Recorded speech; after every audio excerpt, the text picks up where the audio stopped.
Welcome learner, welcome to all of you and once again my channel which is named Focus to Education with Priyamvada. तो अपने आज के संक्षिप्त video में मैं चर्चा करूंगी आपसे उस टॉपिक के बारे में जो है मापन तथा मूल्यांकन के कार्य। तो अपने पिछले वीडियो में हम मापन के बारे में चर्चा कर चुके हैं, मूल्यांकन के बारे में अलग तरह से मनोविज्ञान की विधियों के बारे में चर्चा कर चुके हैं।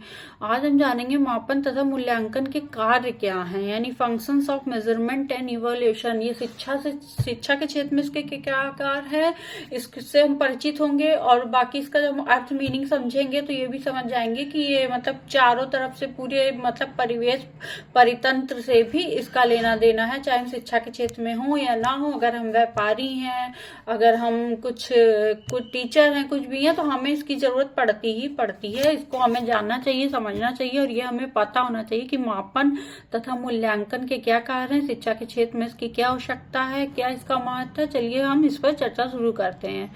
तो functions of measurement and evolution इसको इंग्लिश में बोलते हैं, हिंदी में मापन तथा मूल्यांकन के कार्य। तो चलिए शुरू करते हैं इसको समझना। मापन तथा मूल्यांकन के अनेक विभिन्न कार्य हो सकते हैं। मापन तथा मूल्यांकन किस कार्य अथवा उद्देश्य के लिए किया जाता है, इस आधार पर ही उपयुक्त मापन प्रविधियों का निर्धारण किया जा सकता है। तो कहा जा रहा है कि मापन तथा मूल्यांकन के विभिन्न कार्य हो सकते हैं, मतलब कोई एक इसका कार्य नहीं है, इसके कार्य हो सकते हैं। और मापन मूल्यांकन किस कार्य अथवा उद्देश्य के लिए किया जाना है, मतलब कौन सा ऐसा कार्य सामाजिक क्षेत्र में किया जाना है, आर्थिक क्षेत्र में किया जाना है, राजनीतिक क्षेत्र में या मनोविज्ञान के क्षेत्र में, किसी भी क्षेत्र में किया जाना है, शिक्षा के क्षेत्र में किया जाना है। तो इस उद्देश्य के लिए कि किस उद्देश्य के लिए किया जाना है, इस आधार पर ही मापन प्रविधियां यानी हम मेजरमेंट जो टेक्निक्स होती हैं उनका निर्धारण करते हैं या किया जाता है। कुछ विद्वान मापन के 3 प्रमुख कार्य बताते हैं: साफल्य निर्धारण का कार्य यानी प्रोग्नोस्टिक फंक्शन, निदानात्मक कार्य डायग्नोस्टिक फंक्शन तथा पूर्व कथन कार्य प्रेडिक्शन फंक्शन बताते हैं। यानी कुछ जो विद्वान हैं वो इसको 3 तरह से बताते हैं। साफल्य निर्धारण कार्य से तात्पर्य मापन प्रक्रिया के द्वारा किसी चर पर व्यक्ति की स्थिति अथवा परिणाम की जानकारी प्राप्त करने से है। सफल निर्धारण कार्य से क्या है, मापन प्रक्रिया के द्वारा किसी चर, कोई चर हुआ, वेरिएबल्स हुआ, उसकी स्थिति क्या है और परिणाम की जानकारी, उसके परिणाम क्या आते हैं, उसकी जानकारी प्राप्त करने से है। शिक्षा के संदर्भ में यह कार्य छात्रों द्वारा अर्जित ज्ञान, बोध व कौशल को जानने से संबंधित होता है।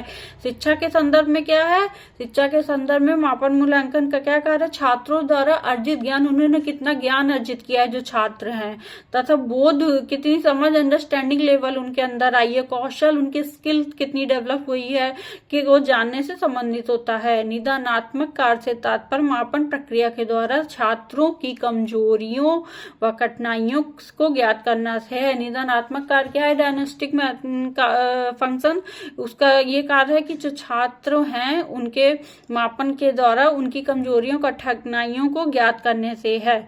फिंडले ने 1963 में प्रकाशित 62nd year book of the national society of the study of education part 2 नामक पुस्तक में शिक्षा के क्षेत्र में मापन के कार्यों के अंतर संबंधित भागों, यथा शैक्षिक कार्य हो गया, प्रशासनिक कार्य हो गया, निर्देशन कार्य हो गया, इसमें बांटा है। यानी फिंडले कौन थे, फिंडले साहब एक प्रसिद्ध मनोवैज्ञानिक थे, शिक्षा शास्त्री थे, जिन्होंने 1963 में प्रकाशित, उनकी एक बुक प्रकाशित हुई 62nd year book of the national society for the study of education part 2, मतलब उस बुक का पार्ट 2 नामक पुस्तक में शिक्षा के क्षेत्र में मापन के कार्य के 3 अंतर